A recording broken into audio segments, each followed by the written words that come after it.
अल्लाह तबारक व तआला कुरान अजीम में यूँ फरमाता है, जुल्म करने वाले अनकरीब ये जान लेंगे कि वो किस खाई में गिरने वाले।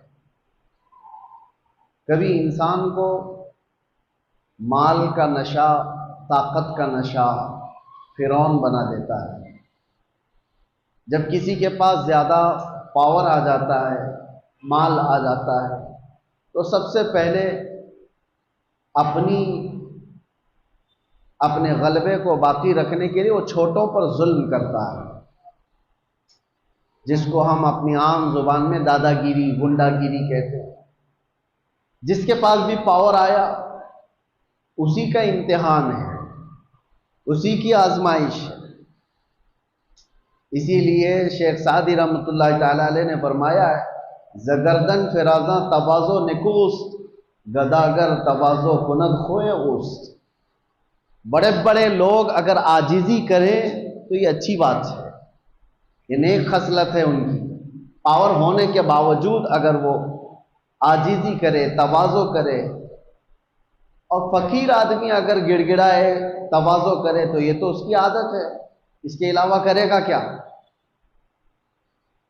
पावर आ जाने के बाद, ताकत आ जाने के बाद इम्तिहान शुरू होता है। इसीलिए मेरे अजीज़ों, माँ बाप के भी अदब और एहतराम की जो बात की गई है कि माँ बाप का अदब और एहतराम वो किस वक्त, कि जब वो लोग ताकतवर हों और तुम छोटे हो, उस वक्त नहीं। उस वक्त तो हर बच्चा अपने माँ बाप का अदब करता है, क्योंकि माँ भी पावरफुल है, ताकत है उसको, बाप भी ताकतवर है, कमाता वही है, घर वही चलाता है, और बच्चा अभी जवान भी नहीं हुआ, छोटा है, तो अदब तो करेगा ही, डांट तो सुनेगा ही। कमाल उस वक्त है जब वो बुढ़ापे पर आ गए और उनके हाथ पांव नहीं चलते, कमाई का कोई जरिया नहीं, और तुम पावरफुल हो चुके हो, तुम्हारे पास अल्लाह ने ताकत भी दी, दौलत भी दी। अब देखा जाए कि तुम मां को झिड़क के बात करते हो या फिर वो अदब दिखाते। इम्तिहान तो उस वक्त है जब वो कमजोर हो जाएं और तुम ताकतवर हो जाओ। इसीलिए कुछ लोग शोहर और बीवी के साथ हुस्ने सुलूक के जो मामलात हैं, इसको भी मैं आपको बताता हूं। किस वक्त एतबार है इस चीज का। कोई अगर ये कहता है मैं अपनी बीवी के साथ बहुत अच्छा सुलूक करता हूं, तो अगर अच्छा सुलूक करता है तो ये देखा जाएगा कि किस वक्त कर रहा है। जब तेरी ताकत सब खत्म हो गई, अब तुझे बीवी की जरूरत पेश आई, उस वक्त अच्छा सुलूक कर रहा है, या उस वक्त जब वो कमजोर थी और तू ताकतवर था। इसीलिए मेरे अजीजों, ये सारी मिसालें देखना है तो मुहम्मदुर रसूलुल्लाह सल्लल्लाहु अलैहि वसल्लम की जिंदगी, मेरे आका करीम सल्लल्लाहु तआला अलैहि वसल्लम की जिंदगी पाक, हुजूर पाक सल्लल्लाहु तआला अलैहि वसल्लम के अपने वालिदैन के अदब की जो मिसाल मिलती है। हुजूर के वालिदैन तो बहुत जल्दी इंतकाल कर चुके, लेकिन फिर भी हदीस में मिलता है, उस वक्त नहीं जब मेरे आका सल्लल्लाहु अलैहि वसल्लम का बचपन था, उस वक्त की बात जब मदीने तैयबा में इस्लामी हुकूमत स्टैब्लिश हो चुकी है। कैसर और किसरा थर्रा रहे हैं, हुजूर के नाम से कांप रहे हैं। जिस जगह सहाबा चले जाएं, फतह व कामरानी उनके कदम चूम रही हो, उस वक्त जब गलबा था, गलगला था, नबी पाक सल्लल्लाहु अलैहि वसल्लम सहाबा के साथ बैठे, एक बूढ़ी औरत आती है, हुजूर खड़े हो जाते हैं, और खड़े हो गए, सहाबा चौंक गए। मेरे आका सल्लल्लाहु अलैहि वसल्लम ने अपनी चादर निकाली और बिछाया उस बूढ़ी खातून को बैठने के लिए। सहाबा ने पूछा, ये वो सरवरे किश्वरे रिसालत है, सैयदुल अंबिया है, जिसके कदमों को माथा लगाकर जिब्राइल बोसा देते हो, वो किसी बूढ़ी के लिए खड़ा हो जाए। तो हुजूर पाक सल्लल्लाहु अलैहि वसल्लम से सहाबा ने पूछा कि इस खातून का अदब क्यों? मेरे आका ने फरमाया, ये 2 साल मुझे दूध पिलाने वाली हलीमा सादिया है। नबी पाक सल्लल्लाहु ताला अलैहि वसल्लम ने उस वक्त अदब करके दिखाया है जब पावर था, गलबा था, सहाबा की जमात थी, और एक बूढ़ी खातून आई, और वो भी जन्म देने वाली औरत नहीं है, दूध पिलाने वाली दाया है। मेरे अजीजों, 1-2 मिसाल नहीं, हर मिसाल मैं आपके सामने रखूं। हुजूर पाक सल्लल्लाहु ताला अलैहि वसल्लम एक बार एक दरख्त के नीचे आराम फरमा रहे हैं, सहाबा भी थे, किसी गजवे से वापस लौट रहे थे। उस वक्त अचानक एक दुश्मन आ गया, वो घात लगाए बैठा होगा, सहाबा नींद में थे, हुजूर पाक सल्लल्लाहु अलैहि वसल्लम की तलवार बाजू रखी हुई थी। अचानक एक शख्स आया और हुजूर की वो तलवार उठा ली। हुजूर नबी पाक सल्लल्लाहु ताला अलैहि वसल्लम बेदार हुए और देखा तो वो तलवार सोते खड़ा है बिल्कुल हुजूर के सामने, हुजूर पाक सल्लल्लाहु अलैहि वसल्लम के पास। तो हुजूर अकरम सल्लल्लाहु ताला अलैहि वसल्लम उसको देख रहे कि अब ये तलवार चलाने वाला है। और उस शख्स ने तलवार चलाने से पहले हुजूर से पूछा, बता मोहम्मद, तुमको मुझसे कौन बचा सकेगा? हुजूर पाक सल्लल्लाहु अलैहि वसल्लम ने एक बुलंद आवाज से सिर्फ इतना कहा, अल्लाह। हुजूर पाक की जुबान से ये जुमला निकला था कि उसके हाथ से तलवार गिर गई और कपकपी उसको तारी हो गई। जैसी ही तलवार गिरी हुजूर ने उठा लिया। अब आप देखें, जब काया पलट जाए, पांसा पलट जाए, पावर दूसरे के पास आ जाए और उस वक्त जो हमको सताया हुआ आदमी हमारे हाथ के नीचे आ जाए, तो फिर इंसान की फितरत क्या होती है? रगड़ दो इसको, मसल दो इसको, पूरा पुराना बदला ले लो। जब इसके पास पावर था तो मुझे परेशान किया इसने, ताकत का इस्तेमाल किया इसने। हुजूर पाक के पास तलवार हाथ में आई, अब वो कांपने लगा। हुजूर ने पूछा, बता अब तुझको मुझसे कौन बचाएगा? वो तो काफिर था, वो काफिर था। हुजूर ने तो फरमाया था अल्लाह। उसने कहा, मैंने सुना है कि तुम करीम इब्ने करीम हो। हुजूर पाक सल्लल्लाहु अलैहि वसल्लम ने फरमाया, जाओ तुम्हें आजाद कर दिया। तो वो आजाद होकर के गया थोड़ी ना, बल्कि कहा कि ला इलाहा इल्लल्लाह मुहम्मदुर रसूलुल्लाह, और अपनी कौम में आकर के बताया, मैंने एक ऐसे रहमदिल इंसान को देखा है, जब उसके हाथ में पावर आ गया तो उसने तलवार चलाने की बजाय मुझे मुस्कुरा करके आजाद किया है। मेरे अजीजों, ये आसान बात नहीं। इंसानी फितरत तो ऐसी है कि पावर का इस्तेमाल हर आदमी अक्सर गलत कामों में इस्तेमाल करता है। वो सिर्फ रसूलुल्लाह की जात है, वो यकीनन हमारे लिए कायदे कुल हैं, हमारे लिए नमूने अमल है। ला करके दिखाओ दुनिया भर की ताकतें जिनके पास पावर आता है, उसके बाद वो किस तरह का रूलिंग करती है। मैं इस्लाम को छोड़ करके आपके सामने रखूं अगर बात, हाँ, कभी कभार ये दरिंदे हमें ऐसे बादशाहों की मिसाल ला करके बताते हैं जिनका इस्लाम से कोई ज्यादा ताल्लुक नहीं रहा। वो तो अय्याश बादशाह थे, नाम मुसलमान होने से कोई मुसलमान थोड़ी ना हो जाता है। वैसे तो तुर्की के इनकलाब के बाद मुस्तफा कमाल बादशाह नाम से जो रेवोल्यूशन आया था, सल्तनत उस्मानिया खत्म होने के बाद तुर्की में जो बादशाह बनाया गया अंग्रेजों की तरफ से, उसका नाम क्या था? मुस्तफा कमाल बादशाह। उसने तकरीबन 10-11 साल हुकूमत किया, पूरे इस्लाम को खत्म करने के लिए एड़ी चोटी का जोर लगा। कुरान पे पाबंदी, अजान पे पाबंदी, हिजाब पे पाबंदी, अरबी जुबान पे पाबंदी। 11 साल की हुकूमत में नाम क्या था? मुस्तफा कमाल। नाम हो जाने से कोई मुसलमान नहीं होता। हाँ, ये बात याद रखें। मिसाल लाओ ऐसी कि अबू बकर हो, उमर हो, उस्मान हो, हैदर रदी अल्लाह ताला अनुमा जैसी, कि उनके दौरे खिलाफत में मैं अगर आपको हजारों मिसालें रखूं, पावर था, गलबा था, ताकत थी, तब फिर किस तरह का इस्तेमाल किया है। आज दुनिया को देखो, निहत्तों पर जो जुल्म किया जाता है, बराबर का मुकाबला हो तो समझ में आए कि दो पहलवान मैदान में लड़ रहे हैं। फिलिस्तीन और इजराइल के मामलात को पूरी दुनिया जानती है। एक तरफ कंकर और पत्थर लेकर लड़ने वाले बच्चे और एक तरफ पेट्रोट मिसाइल पूरी दुनिया को सप्लाई करने वाली हाई टेक्नोलॉजी पावर वाली ताकत। कोई मुकाबला है? कोई मुकाबला नहीं, लेकिन दुनिया देख रही है। और हकीकत में बताऊं, हक और बातिल के मामलात जब भी टकराए ना, बराबरी कभी हुई नहीं, बराबरी हुई नहीं। एक तरफ 82 लोग हैं और एक तरफ 22,000 का लश्कर। करबला के मैदान 82 का डबल कर दो, ट्रिपल कर दो, 4 गुना कर दो, समझ में आए कि ये लोग डबल थे, ये ट्रिपल थे। नहीं, अरे कितने गुना ज्यादा। 80 लोगों के मुकाबले में अगर 22,000 आए तो कोई कंपैरिजन हो सकता है, कोई मुकाबला है इनका, लेकिन हक और बातिल की लड़ाई हमेशा ऐसी रही। और दूसरी एक मिसाल आपको बताऊं, सलाहुद्दीन अय्यूबी की। एक ऐसी जंग लड़ा उस मर्द मुजाहिद ने कि सारी सलीबी ताकतें जमा हो गई थी और 4 लाख की फौज जमा हो गई। 4 लाख की फौज सलीबियों के पास, अगर 4 लाख इंसान खड़े कर दिए जाए ना तो सरों का समंदर नजर आएगा आपको, सरों का समंदर होगा। और उस वक्त सलाहुद्दीन अय्यूबी के सामने ऐसा चैलेंज था, बिखरी टूटी हुई सब फौज मिलाने के बाद सलाहुद्दीन के पास सिर्फ 12,000 का लश्कर था।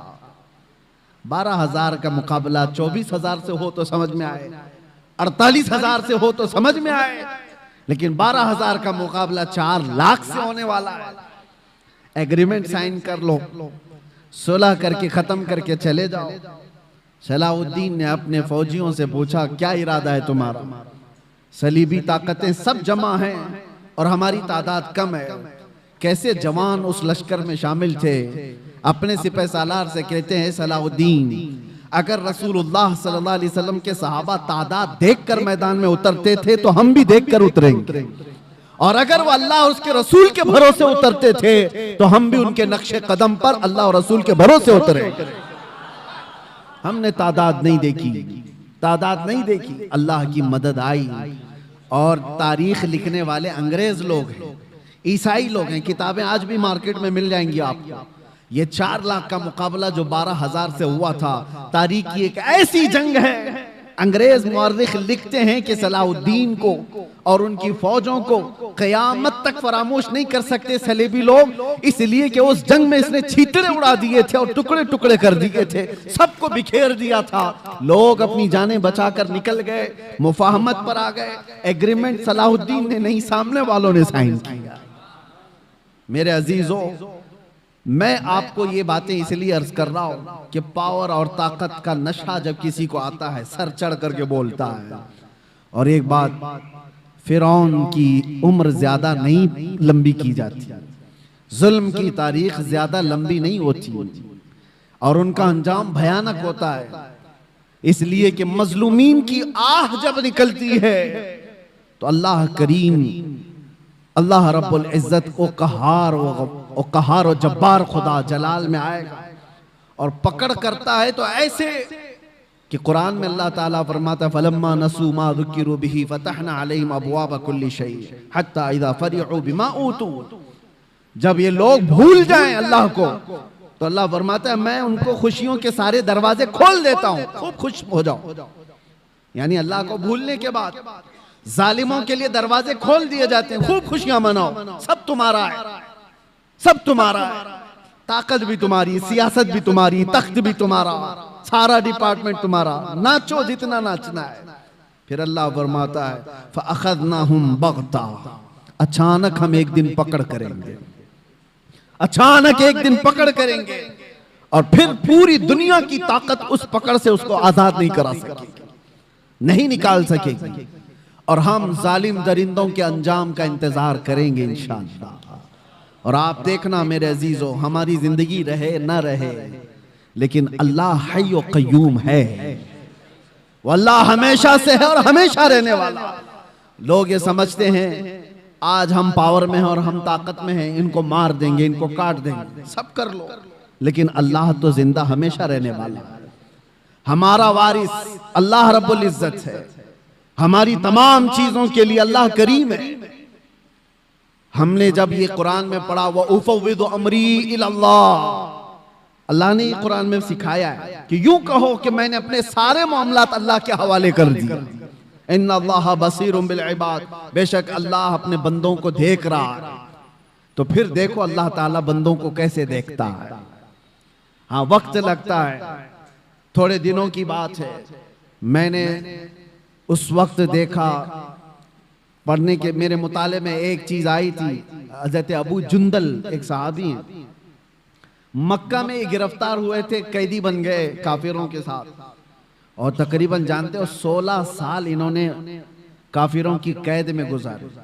और जब रसूल पाक सल्लल्लाहु अलैहि वसल्लम फतेह सुलह हुदैबिया जो हुई, उस हुजूर 1400 सहाबा के साथ उम्रा करने आ रहे थे, तब मक्का वालों ने रोक लिया था और एग्रीमेंट साइन हो गए थे। सुलह हुदैबिया जो है उसमें यह था कि मक्का से कोई भाग करके जाएगा तो मदीने वाले उसको वापस कर देंगे, और मदीने से कोई भाग करके आएगा तो हम उसको वापस नहीं करेंगे, हम अपने पास रख लेंगे। सब ऐसी एग्रीमेंट उन्होंने साइन की थी।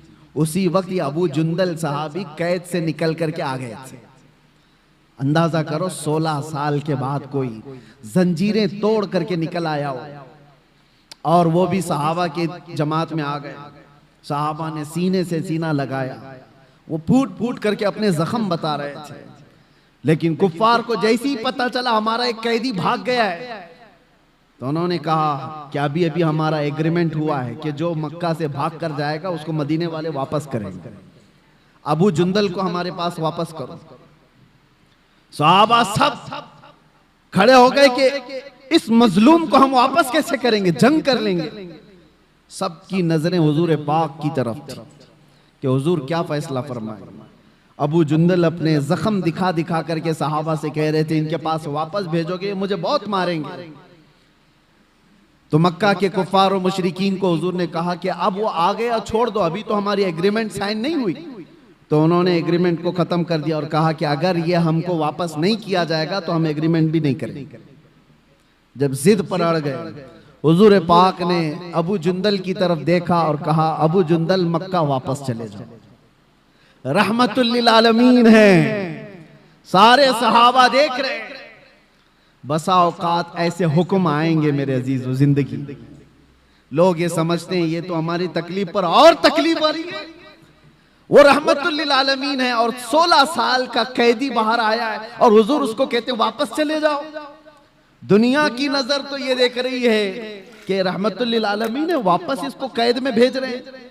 सारे सहाबा से कहते लड़ लो, इसको वापस निकाल लो। लेकिन तुम नहीं जानते जो रसूलुल्लाह की नजर देख रही है। ये इम्तिहान है हमारा। मुसीबत के बाद हम आस लगाए हैं अल्लाह उसके रसूल की जात से, तो हो सकता है 2-4 मुसीबतें फिर आ जाएं। तुम ये कहोगे कि मैंने तो एक मुसीबत से छुटकारे की दुआ की थी, 4 और आ गई। कहीं ऐसा तो नहीं कि तुम्हारा ईमान बिखर जाएगा और तुम छोड़ दोगे। मैंने देखा है कैद के दिनों में कितने ऐसे हैं जो काफिर हो जाते हैं, यही कहते हुए कोई अल्लाह नहीं है, हम तो कितने दिनों से दुआ कर रहे हैं, हम पर तो और केस ही केस होते जा रहे हैं। माज़अल्लाह रब्बिल आलमीन, ये कड़ा इम्तिहान है मेरे अजीजों। हुजूर ने वापस कर दिया। और हैरत की बात मैं आपको बताऊं, दूसरा कोई आम मामूली आदमी हो तो जंग कर ले और लड़ाई कर ले, या फिर छूटा हुआ कैदी, उसको जब ये फरमान सुना दिया जाए तो बिफर जाए और कहे कि मैं तो छोड़ देता हूं, ऐसा दीनी क्या। अबू जुंदल की तरफ सहाबा ने देखा, सर झुकाए मक्का की तरफ वापस जा रहे हैं। फरमाने मुस्तफा है, मेरे नबी का फरमान है। ईमान हो तो ये 16 साल कैद में रह करके छूट करके आए थे, जख्म दिखा दिखा कर रो रहे थे। उसके बाद रसूलुल्लाह ने फरमाया जाओ वापस। चूं चीरा तक नहीं कहा, ये पूछा भी नहीं या रसूलुल्लाह वापस उस जुल्म की चक्की में पिसने जाऊं, नहीं पूछा, सर झुकाया और चल पड़ा। यही तो ईमान है मेरे, यही ईमान है। मैं जो बात अर्ज कर रहा हूं वो ये कि रसूल मुहतरम सल्लल्लाहु तआला अलैहि वसल्लम की जिंदगी पाक से मैं आपको बताऊं, पावर जब हो, गलबा जब हो, उस वक्त कैसे लोगों के साथ मामलात किए गए। तो चले कुफ्फार और मुशरिकीन गालिब आ गए तो उनकी बात अलग है कि उन्होंने अपने जुल्म की सारी हदें पार कर दी, जुल्म की सारी हदें पार कर दी। जब गलबा मिला था काफिरों को उहद के मैदान में, बदर में मुसलमानों को गलबा मिला था, उहद में कुफ्फार और मुशरिकीन को गलबा मिला। दोनों के दरमियान जमीन आसमान का फर्क है। बदर के मैदान में भी 70 काफिर मारे गए थे और उहद के मैदान में 70 मुसलमान शहीद हुए थे। 70 मुसलमान शहीद हुए, लेकिन दोनों में फर्क इतना है, बदर में जितने 70 काफिर मारे गए थे, एक एक को चुन करके लाया गया, एक गड्ढे में डाला गया, सारी लाशों को ला करके हुजूर ने उनको खिताब भी किया। शाम के वक्त हदीस पाक में हुजूर उनसे बात कर रहे थे, बताओ ऐ मरने वालों, क्या तुमको वो चीज मिल गई जो तुम्हारे खुदाओं ने तुमको वादा किया है, या तुम अपने खुदाओं से जो यानी उम्मीद रखते थे। सहाबा तो ये पूछ रहे थे, या रसूल अल्लाह आप इनको खिताब कर रहे हैं, ये तो मरे हुए। हुजूर फरमाते हैं या जिंदों से ज्यादा सुनते हैं। ये मामला है बदर के मैदान का, पावर था, गलबा था, और उधर उहद के मैदान में पावर और गलबा कुफार को था। क्या किया इन्होंने? 70 मुसलमानों को जो शहीद किया, अमीर हमजा का सीना चाक करके कलेजा निकाल के चबाया था। इंसानों में ये हरकत हो सकती है? कोई इंसान ये कर सकता है? जानवर खाते होंगे जानवरों को, इंसान नहीं। पावर जब मिला तो सीना चाक करके कलेजा निकाल करके चबाया। दूसरे क्या किया? साद इब्ने रबी, उनके पेट को फाड़ दिया और अंतड़ियां बाहर निकाली, गले में डाल लिए गए। क्या ये इंसान कर सकता है? तीसरी मिसाल हजरत अनस बिन नुज़ैर, ये वो सहाबी हैं, उनकी बहन कहती हैं सिवाय उनकी शहादत की उंगली के उनका जिस्म मिला ही नहीं, कुचल दिया गया था, पूरा रौन दिया गया था, पूरे जिस्म को रौन दिया गया। एक उंगली से पहचान में आए कि अनस बिन नुज़ैर की लाश। लाशों के साथ ये किया। जब पावर आया तो, ताकत आई तो ये किया। चौथी मिसाल, ये तो एक दो नहीं है, कई मिसालें। अब्दुल्ला बिन जहश एक सहाबी, उनके जिस्म के 80 टुकड़े किए गए और हर टुकड़े को रस्सी में पिरोकर हार बनाया। ये पावर जब आए तो कुफार ये करते हैं। और रसूलुल्लाह सल्लल्लाहु ताला अलैहि वसल्लम के हाथ में जब पावर आया, अब मैं आपको बताऊं, यह उहद का मैदान था जहां जंगली जानवरों से ज्यादा जुल्म कुफार और मुशरिकीन ने किया सहाबा के साथ। 70 सहाबा जो शहीद हुए हैं, सबकी लाशों के साथ इन्होंने बहुत बुरा सलूक किया है, बहुत बुरा सलूक किया है। जंगी कानून भूल जाते हैं लोग जब पावर में आते हैं, ताकत में आते हैं। और यही पावर जब रसूलुल्लाह के हाथ में आया, 10,000 का लश्कर लेकर मेरे आका 20 रमजान को मक्का में दाखिल हो रहे। उस वक्त जंग करने जैसी नौबत भी नहीं थी। कुफारे मक्का सब भागे भागे फिर रहे थे, मुकाबला करने की ताकत नहीं थी, खानदान बिखरे हुए थे, हुजूर के सामने खड़े होने की हिम्मत नहीं थी, सब छुप रहे थे। और नबी पाक सल्लल्लाहु ताला अलैहि वसल्लम के सहाबा शाहाना अंदाज में हरम काबा में दाखिल हो रहे थे। लब्बैक की सदाएं गूंज रही थी, हरम काबा की सरजमीन चूमी जा रही थी और अल्लाहु अकबर की सदाओं से मक्का गूंज रहा था। उस वक्त जानते हो 10,000 का लश्कर जब मक्का में आया हो, हैबत ऐसी तारी थी सबके दिलों पर कि लोग दीवारों से चिपके हुए खड़े थे, कोई दरवाजों के अंदर बंद खड़े थे। लेकिन मेरे आका सल्लल्लाहु अलैहि वसल्लम जब हरम काबा में आए, अजान दी गई और फिर मक्का वालों को बुलाया गया। कहां हैं सारे लोग? हैरत होती है, आपको तारीख उठा करके देखो, हैरत होगी। जिसने हुजूर पाक सल्लल्लाहु अलैहि वसल्लम के मुकाबिल में एक दो नहीं कितनी जंगें लड़ी। जंगे बदर में मुकाबले में अबू सुफियान है, जंगे उहद में मुकाबले में अबू सुफियान है, जंगे खंदक में मुकाबले में अबू सुफियान है। हुजूर के मुकाबले में अबू सुफियान इतनी जंगें हुजूर के मुकाबले में लड़ते रहे। और हुजूर उस दिन ऐलान करते हैं, मक्का के फतेह मक्का के दिन जब पावर हाथ में है, मेरे आका फरमाते हैं जो भी मक्का में इधर उधर छुप करके भाग रहे हैं उनको डरने की जरूरत नहीं। जो मेरे दादा अब्दुल मुत्तलिब के घर में आ गए वो पनाह में है, जो अबू सुफियान के घर में आ गए वो पनाह में है। दुश्मन के घर में अबू सुफियान को ये मकाम दे रहे हैं। हुजूर फरमाते जो अबू सुफियान के घर में आ गए वो पनाह में है, जो खाने काबा के इर्द गिर्द आ गया वो पनाह में है, उससे जंग नहीं की जाएगी। और जो तलवार उठाया हुजूर से मुकाबला करना चाहा वो कैदी बना करके लाए गए, पकड़ करके लाए गए।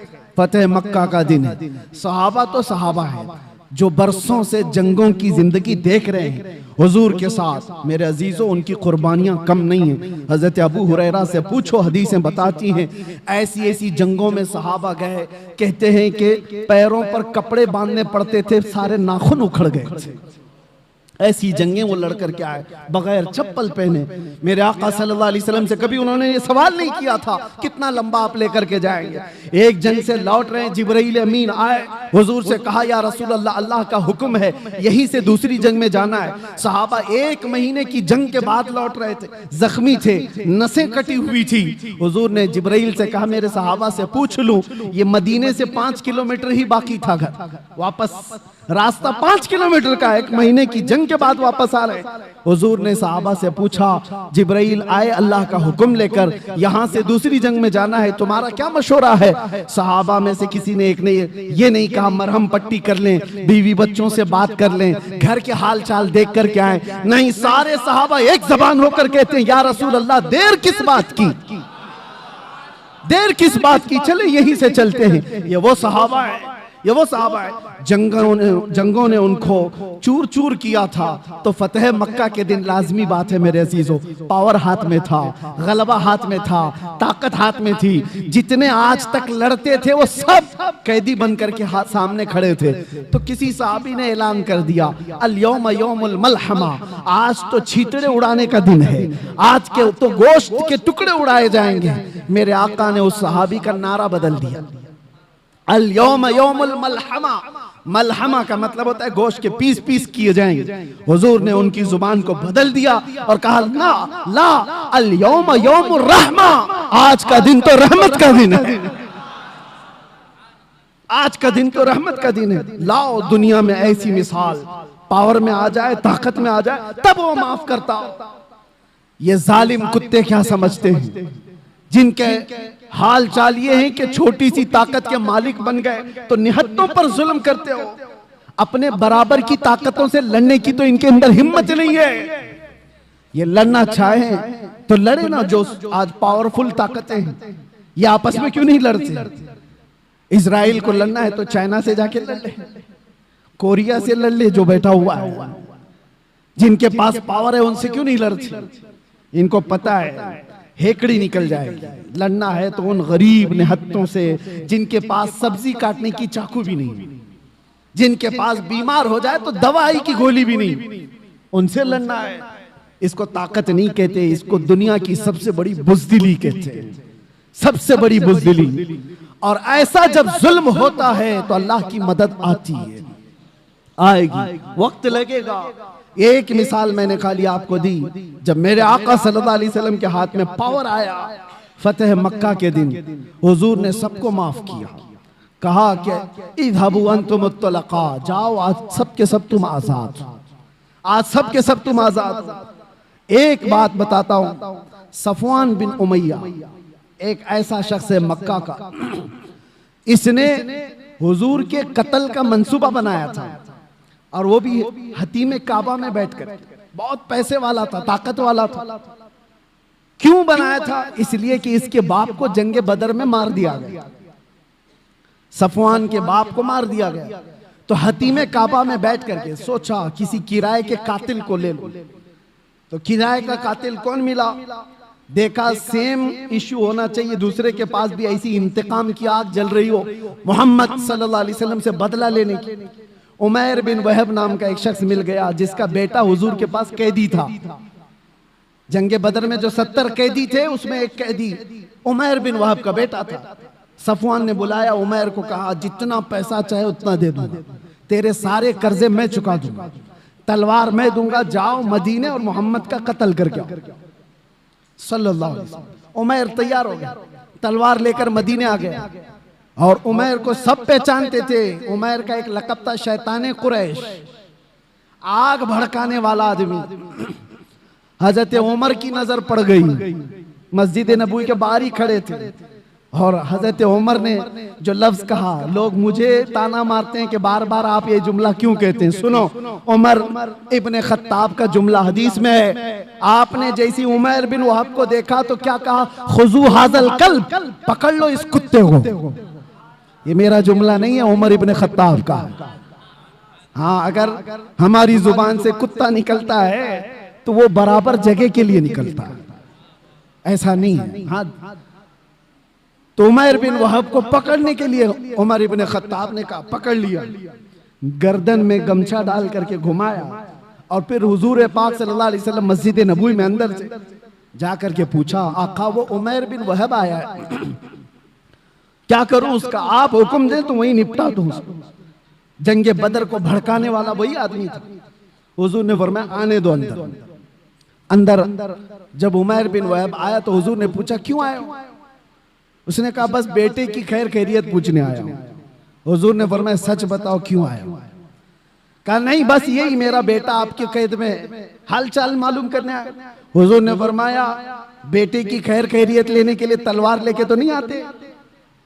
तो उसने तलवार फेंक दी। कहा क्या फायदा इस तलवार का, तलवारें हमारे पास थी बदर में, फिर भी हम नहीं जीत पाए ना। हुजूर जलाल में आए, कहा बातें मत बनाओ उमैर, वो बात बोलो जो सफवान के साथ हतीमे काबा में करके आए हो। वो बात बताओ जो हतीमे काबा में बैठ करके तुम करके आए हो। बस अब क्या था, उमैर बिन वहब का जिस्म कांपने लग गया। तन्हाई में बात की थी उमैर बिन वहब ने सफवान से और कहा मैं गवाही देता हूं आप अल्लाह के सच्चे रसूल हैं, मुझे अपनी गुलामी में शामिल कर लो। वो उमैर बिन वहब सहाबी बन गए। हजरत उमर बिन खत्ताब गले में हाथ डालकर बाहर लेकर के आए और सहाबा से कहा थोड़ी देर पहले ये आदमी मुझे खिंजीर से ज्यादा बुरा लगता था और अब ये उमैर बिन वहब मुझे अपने बेटे से ज्यादा अजीज लगता है। ये है अल्लाह के लिए मोहब्बत, अल्लाह के लिए दुश्मनी। अब ये वाकया पूरा मैं इसलिए बता रहा हूं, उमैर बिन वहब गया था गर्दन लेने के लिए, अपनी गर्दन दे आया। सफवान यहां इंतजार कर रहा था, रोज इंतजार कर रहा था कि कुछ नई न्यूज आए। कोई भी काफिला मदीने से आता उसके पूछता कोई नई खबर है, कुछ बड़ी खबर है। उसके तो दिमाग में यही था कि आज कत्ल हो गया होगा, कल कत्ल हो गया होगा। एक काफिला आया, सफवान से कहा हाँ एक बड़ी खबर है तेरे लिए। कहा क्या? कहा तेरा पक्का जिगरी दोस्त भी मुसलमान हो गया। वो कहा ये तो डूब मरने का वक्त आ गया मेरे। यही वो दिन थे।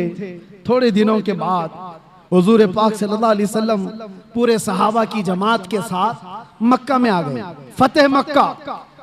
उस वक्त तक सफवान ईमान नहीं लाया है, ईमान की बूबास भी नहीं, इंतकाम की आग में भड़क रहा। जब हुजूर आए और सबको अमान दे रहे थे, सबको अमान दे रहे थे, तो उस वक्त सफवान बिन उमैया ये भाग करके निकल गया मक्का से और लोगों से कहा कि तुम लोग मोहम्मद के हाथ में आना चाहते हो, इससे बेहतर है कि समंदर में छलांग लगाओ, खुदकुशी कर लो। तो अपने घोड़े को लिया और समंदर की तरफ चला गया कि मैं सुसाइड कर लूंगा, इनके हाथ में आने से तो अच्छा है। हुजूर पाक सल्लल्लाहु अलैहि वसल्लम जब सबको माफी दे रहे थे तो उमैर बिन वहब हुजूर के पास आते हैं। अब वो सहाबी रसूल हैं। कहा या रसूल अल्लाह, सफवान भाग करके गया है, मैं चाहता हूं कि उसको भी आप माफी दे दें। उसने अगरचे आपके कत्ल का मंसूबा बनाया था, मैं ही आया था, लेकिन उसके अंदर अपने बाप के इंतकाम की आग भड़की हुई थी, इसलिए किया था, आप माफ कर दें। हुजूर ने देखा उमैर बिन वहब किसकी सिफारिश कर रहा है? सफवान की। हुजूर ने कुछ नहीं कहा, मुस्कुराया और कहा सफवान के लिए भी अमान है। ये नहीं कहा कि वो ईमान लाए तो अमान है, नहीं, जिस हालत में है उस हालत में अमान है। तो उमैर बिन वहब कहते मैं ऐसा दौड़ा दौड़ा गया सफवान को बताने के लिए कि उसकी जान बचा लूं, वो छलांग ना लगा ले। भागते घोड़े से दौड़ाते हुए पा लिया सफवान को करीब में। कहा तेरे लिए बड़ी खुशखबरी है, मोहम्मद सल्लल्लाहु अलैहि वसल्लम इतने रहम दिल आदमी हैं, उन्होंने तुझे माफ कर दिया है। सफवान कहता है ये चीज यकीन करने की जैसी है ही नहीं, दुनिया में कौन ऐसा करता है, तू या तो कोई चालबाजी कर रहा हो। कहा नहीं, अबू सुफियान को माफ किया, हिंदा को माफ किया, सब बड़े बड़े लोगों को माफ किया, तुम क्या हो? तो उसने कहा मुझे उस वक्त तक यकीन नहीं होगा जब तक उनकी कोई निशानी ना देख लो। ये देखें एक आदमी जो पकड़ा गया है, कैदी है, और वो अपनी बख्शिश के लिए निशानी पूछ रहा है। अरे डूबते को तिनके का सहारा होना चाहिए, अगर फरमान भी सुन ले तो आ जाना चाहिए, लेकिन वहां नहीं। वो कहता है मैं उस वक्त तक यकीन नहीं करूंगा जब तक निशानी ना।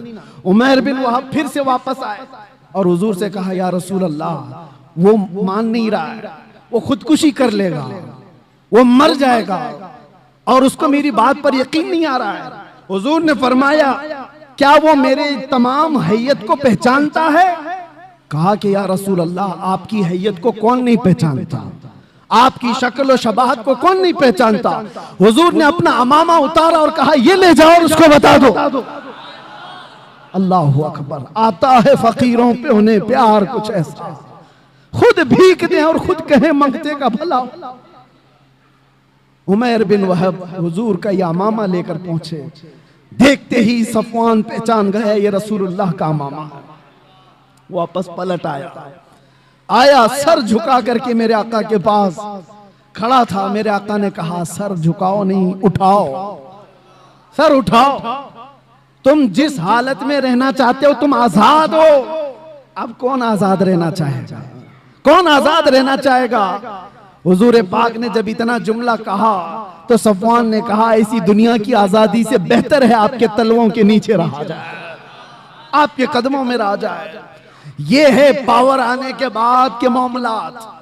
हुस्ने सुलूक कोई दुनिया वाला करके दिखाए।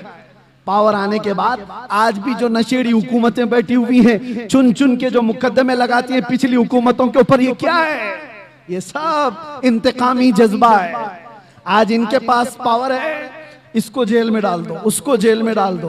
क्यों? इसलिए कि उन्होंने अपनी हुकूमत के दौरान हमको जेल में डाला था। तो तुम क्या समझते हो यहाँ खत्म हो जाएगा? तुम भी जाओगे, कोई और आएगा तुमको भी पहुंचाएगा, तुमको भी पहुंचाएगा। ये सिलसिला चलता रहेगा।